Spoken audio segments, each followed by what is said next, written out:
Halo teman-teman, pernah nggak ngebayangin apa sih yang orang lain pikirin tentang kamu yang punya sakit mental?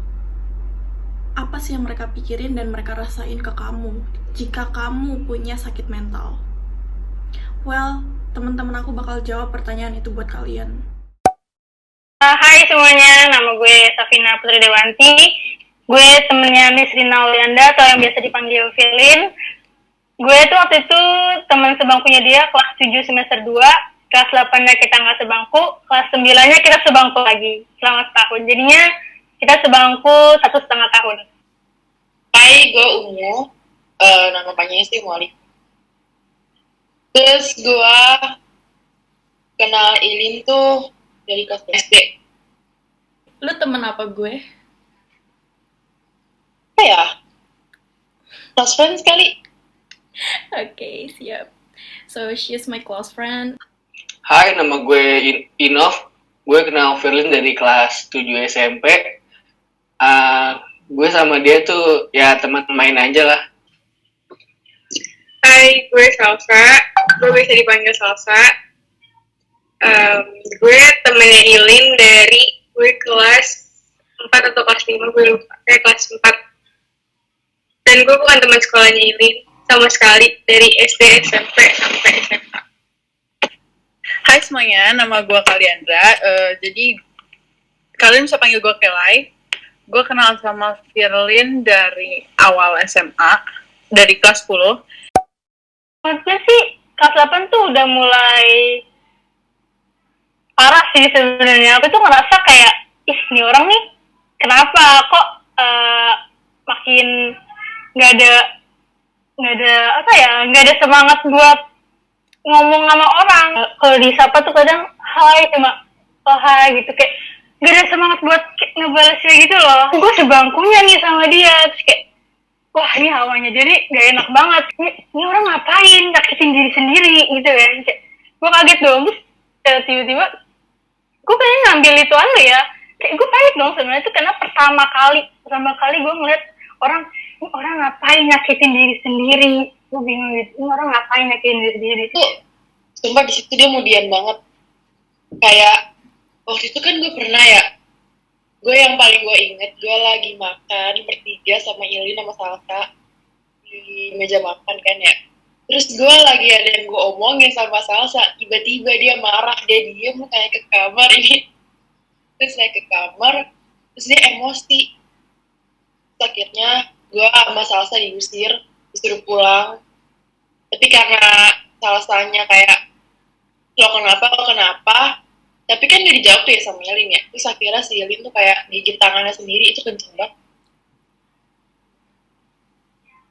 Terus akhirnya kita pulang dengan rasa yang memikir-mikirkan lu. Seingat gue, kayaknya dia jago nutupin semuanya deh. Jadi gue sampai nggak ngira kalau dia kenapa-napa. Jadi gue kira dia fine-fine aja. Mungkin ada beberapa momen, cuman gue lupa kayaknya. Tapi seingat gue, yang gue inget ya dia biasa aja kalau lagi main. Dia nggak pernah nunjukin kalau tiba-tiba gini gitu, nggak pernah. Nyokap lo bilang, Tante Ilin ini ada, terus ibu lo bilang ada di kamar, nggak mau keluar dari kemarin, senderan ngadep ke jendela. Habis itu lo nangis, terus gue goyang-goyangin kan, lu kenapa, terus lu tuh diem aja kayak nangis yang diem gitu. Lu lagi ada masalah dan lu bener-bener diem doang, lu nggak ngomong sama siapapun. Gue di situ yang kayak, gue mau nolong tapi gue nggak tahu harus ngapain, ngerti nggak? Serius beneran gak ngomong sama sekali? Iya, jadi tuh cuman kayak ngeliat, ngangguk. Terus bahkan kalau guru ngomong, lu cuman kayak, ya bu, udah gitu. Gue ditanyain Bu Eli tahu, waktu itu kan gue mau ke toilet tuh, Bu Eli nanya itu Firlin kenapa lah, gue aja nggak tahu. Dia nanya gue. Gue tahu tentang itu sebenarnya masih cerita sih sebenarnya. Kayak gue nih kayak gini-gini gitu. Gue di rumah tuh kayak gini. Terus dari cara bicara lu sama kelakuan lu, terus kayak lu nggak ada semangatnya tuh, kayak gue ngerasa oh ini orang kenapa nih gitu. Karena lo ngomongin itu, karena lo punya masalah mental. Nanti gue tahu. Enggak, dia nggak pernah. Nih anak nggak pernah ngasih tau gue secara langsung. Tapi dia ada lah kayak tipis-tipis nyenggol gitu, jadi gue tahu deh. Kayaknya orangnya tuh aneh. Kayak sampai sampai gue bener-bener yakin lo aneh tuh sampai lo bilang lo mau ke psikiater. It's kind of obvious, but tapi gue yang kayak gak mau ngejudge orang kayak, oh lo punya penyakit ini ya, lo gini ya, enggak. Jadi gue akan tunggu orang itu bilang ke gue kayak waktu itu lo bilang lo punya mental illness, terus yang lo ke psikiater dan segala macam. Dari situ gue langsung kayak, oh berarti dugaan gue benar.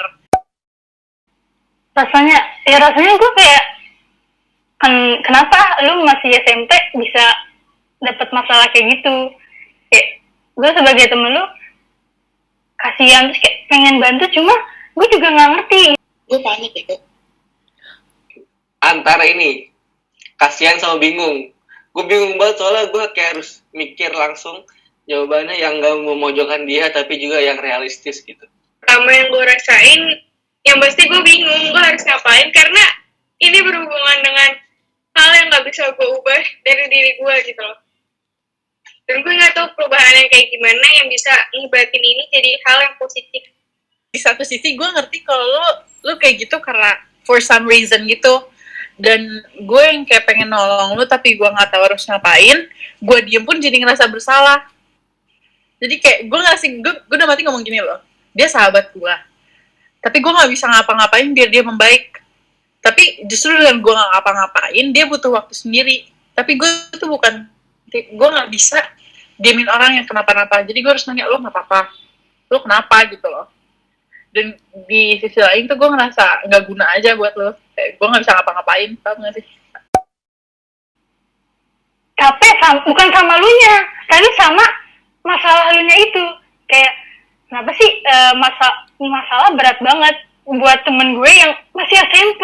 Ini kayak ya kenapa gitu. Kalau misalnya lu cerita tentang masalah itu, gue gak capek karena semua orang tuh pasti punya masalah kan. Jadi kayak kalau menurut gue kalau dia cerita tentang masalahnya itu ke gue, berarti gue nih ini ya bisa dipercaya atau apapun itu. Jadi kayak gue tuh merasa berguna gitu. Jadi kalau lu cerita tentang masalah lu, gue gak capek, tapi gue capek sama masalah lu. Lumayan. Karena lu gak bisa ditebak waktu itu. Kayak marah ya marah, enggak ya enggak. Bikin apa ya, orang apa sih kayak deg-degan gitulah. Capek, jujur bakal capek. Enggak. Soalnya di balik kecapean gue menghadapi lo, lebih banyak kesenangan yang gue dapat. Jadi gue kayak nggak berasa aja gitu. Ya gue nggak bisa bilang capek karena ya mau gimana, itu dia gitu loh. Lo nggak bisa bilang lo alay banget dah kayak gini aja. Lo nggak lah, apaan sih kan cuman begini. Ya kan kita nggak tahu gitu loh.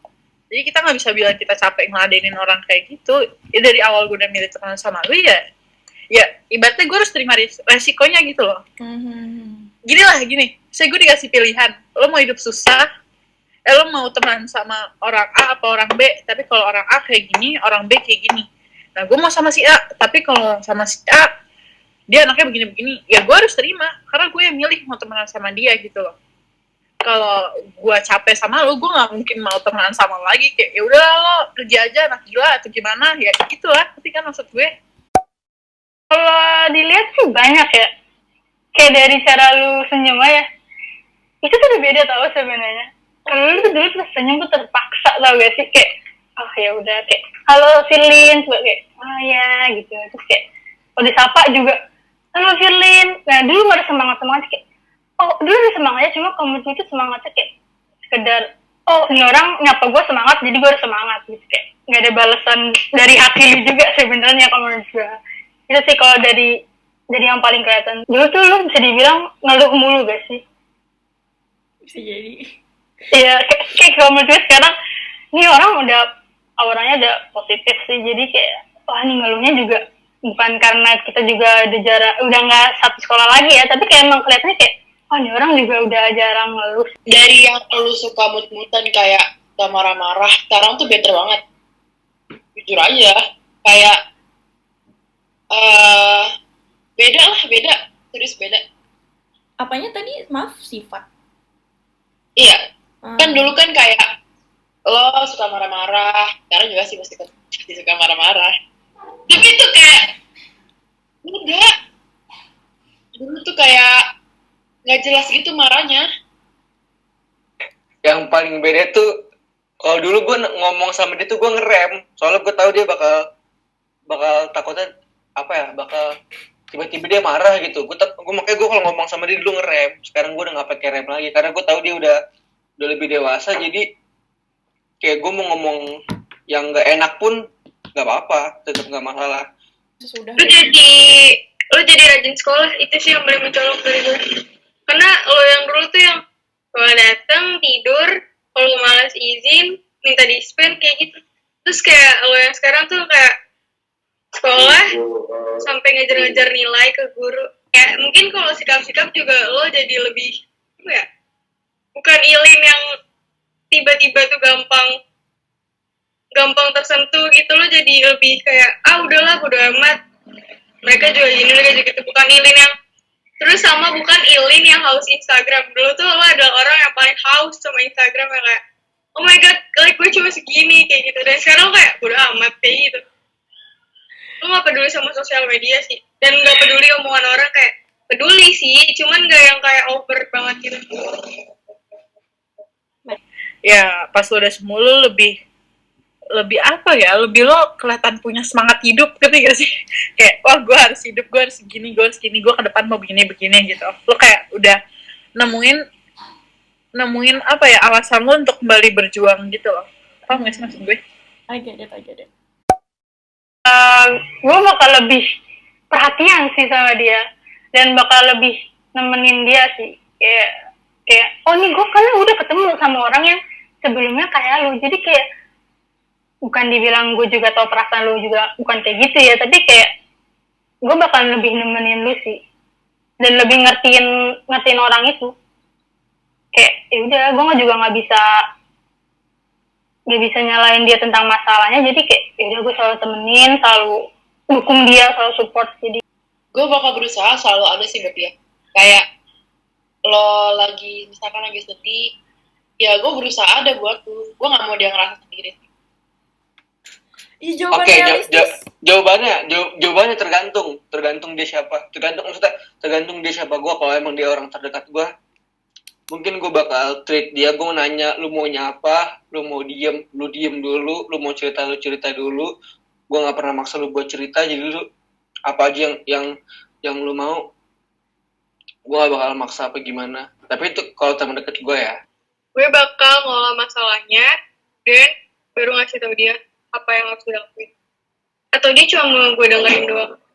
Karena biasanya orang kayak gitu pun ada yang pengen didengerin aja, karena dia nggak tahu siapa yang mau dengerin dia.